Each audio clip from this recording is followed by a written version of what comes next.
Hiya folks, and welcome back to Fishing with Den. So, it's come to that time again when I need to put some more line onto a reel. And I'm doing things slightly different these days, and I'm actually using one of these to help me do it, and more of that later.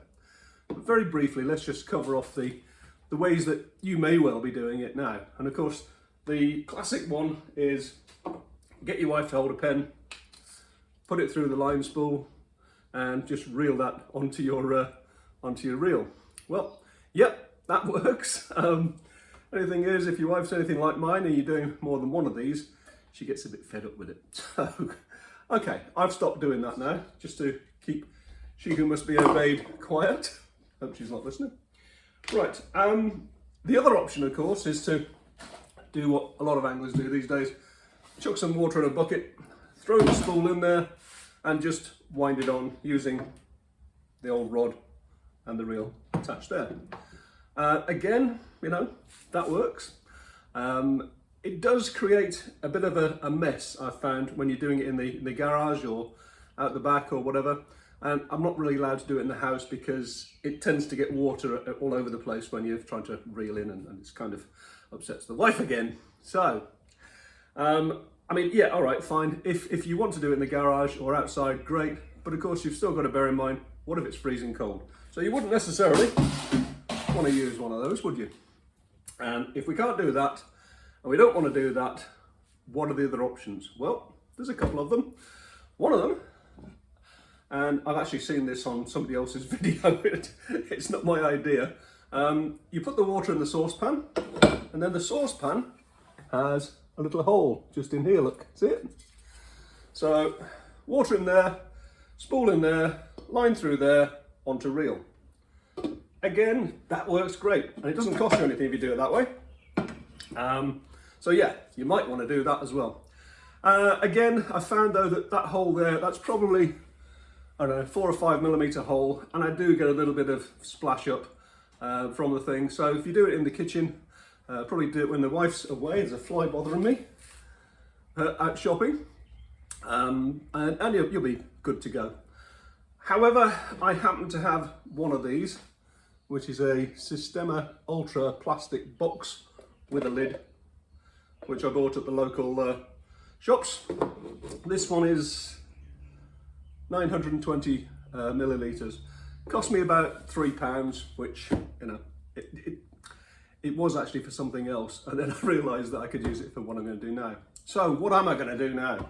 Right, well, I'm going to be putting some of this drag line onto that reel there, and to do that I've modified one of these boxes, and what you can see now is this is the lid with a grommet in it.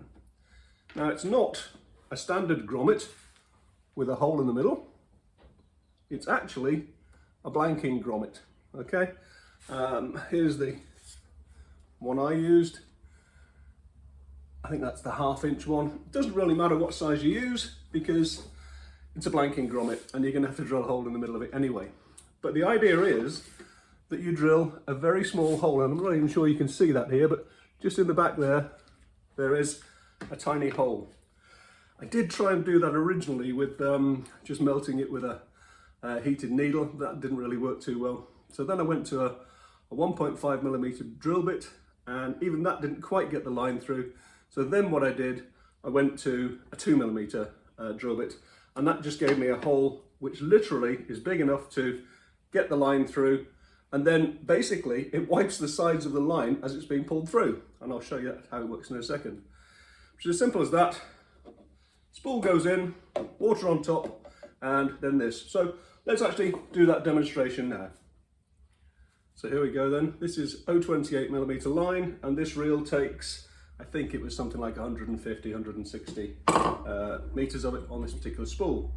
All we're going to do is, I've just got a little bit of line out of there, put it in so that the line's coming off the bottom, and you'll see why in a second, and then just fill it up with water. Doesn't have to be right to the very top, as long as it's pretty much floating and it's more or less at the top.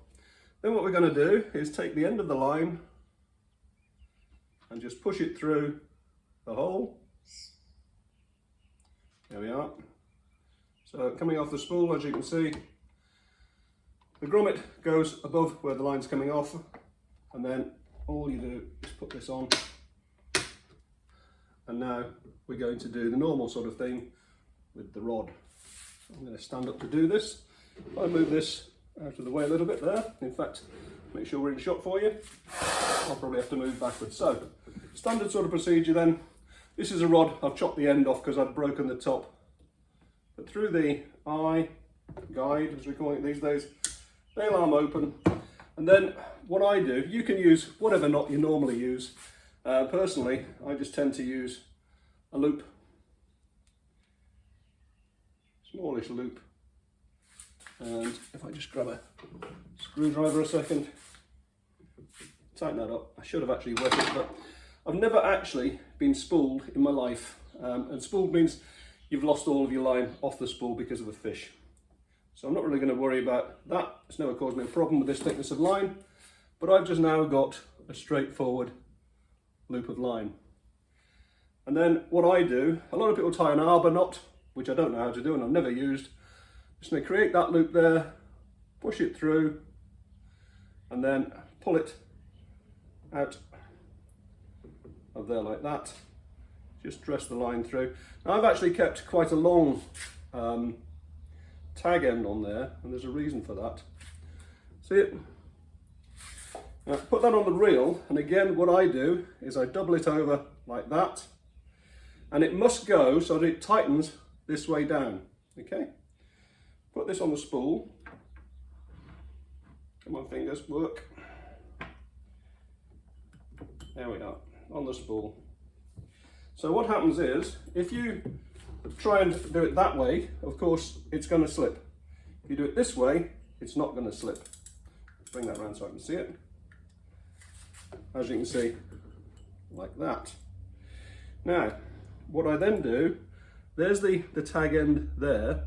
I just put 3 or so turns over the top of it to make sure it's held down properly. And again, you don't have to do this, do whatever you normally do, and we're good to go. So,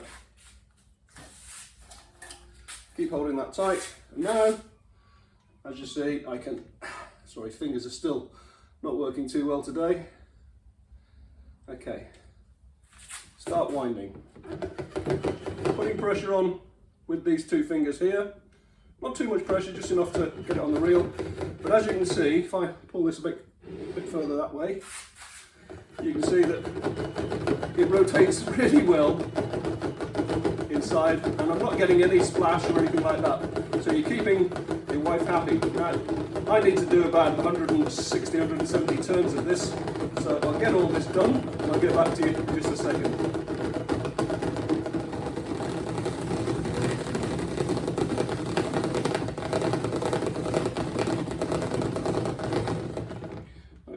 Feels like about enough, and so I'm just now going to cut that off at that point, if my hand will actually do it. There we go. Okay, so whoops, line's on the reel. This is actually a 250 metre spool, so there is a bit left over, but basically that's it. And then as far as the mess, literally the only little bit of mess I've got is there. That's it. So that's how it all works, guys. Very straightforward and simple. It's all nicely on the reel. These will also accommodate, and this I am going to make a little bit of mess now. These will accommodate slightly wider spools, as you can see from this one, which I also use. This is the Horizon X sinking mono, I think it is. Yep, that's that one. I'm just about to use the Preston sinking feeder mono as well. That's going to be something I'll try out. But obviously, if you're going to use a 1,000 metre bulk spool, that's not going to work in there. So just buy yourself a box. Doesn't have to be this particular box. A box where you can do the same thing as I've done, but which accommodates the size of the spools you're using. And it's as simple as that, really. Not really much else to cover. I mean, as I say, it might be you just decide to go back to the saucepan lid thing if you aren't too fussed about a mess. But look, here's a few ideas for you. Try them out, see how you go. Anyway, till the next time, bye for now.